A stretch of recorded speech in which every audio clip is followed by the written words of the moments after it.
मध्य प्रदेश के मुख्यमंत्री डॉक्टर मोहन यादव टीकमगढ़ पहुंचे, जहां उन्होंने प्रधानमंत्री नरेंद्र मोदी द्वारा अमृत भारत स्टेशन योजना के अंतर्गत पुनर्विकसित टीकमगढ़ रेलवे स्टेशन के वर्चुअल उद्घाटन समारोह कार्यक्रम में भाग लिया।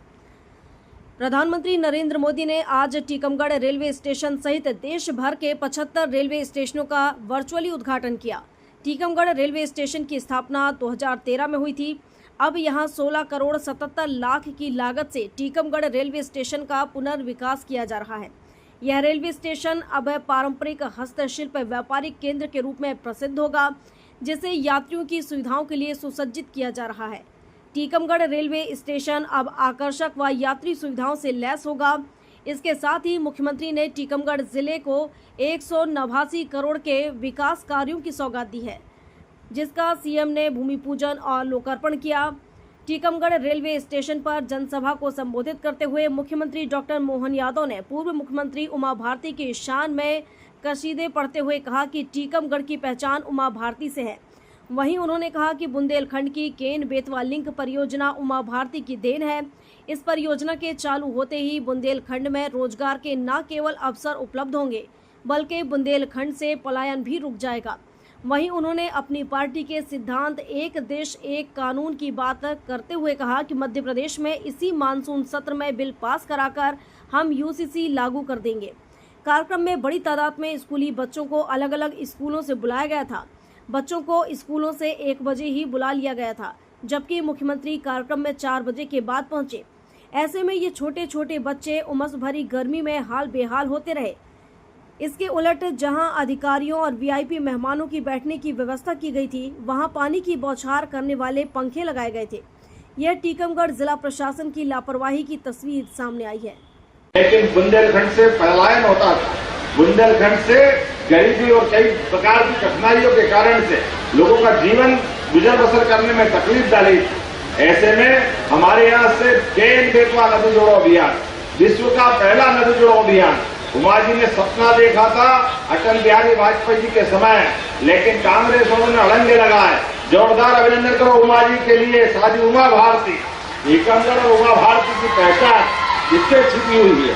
हमारे लिए सौभाग्य की बात है, हमारी नेत्री ने जो संकल्प किया, यशस्वी प्रधानमंत्री के माध्यम से श्रीमान नरेंद्र मोदी जी ने 1 लाख करोड़ की योजना यूपी और मध्य प्रदेश को मिलाकर, जिसमें 50,000 करोड़ की हमारी योजना और उस केन बेतवा नदी जोड़ो अभियान के माध्यम से बुंदेलखंड पूरा बदलने वाला। बुंदेलखंड जब बदलेगा, हमारी खेती हरी भरी होने वाली, उद्योग धंधे, गांव में पीने का पानी। ऐसे में जब यहाँ पर सब प्रकार की संभावना है, तो रेल यातायात को बढ़ावा देने की आवश्यकता है। मुझे इस बात की प्रसन्नता है, इसी वर्षाकालीन सत्र में एक देश एक विधान एक प्रधान, हमारे राज्य के अंदर हिंदू के लिए कानून अलग, मुस्लिम के लिए कानून अलग। ये क्यों होना चाहिए? क्या हिंदू क्या मुसलमान, सबका कानून एक होना चाहिए।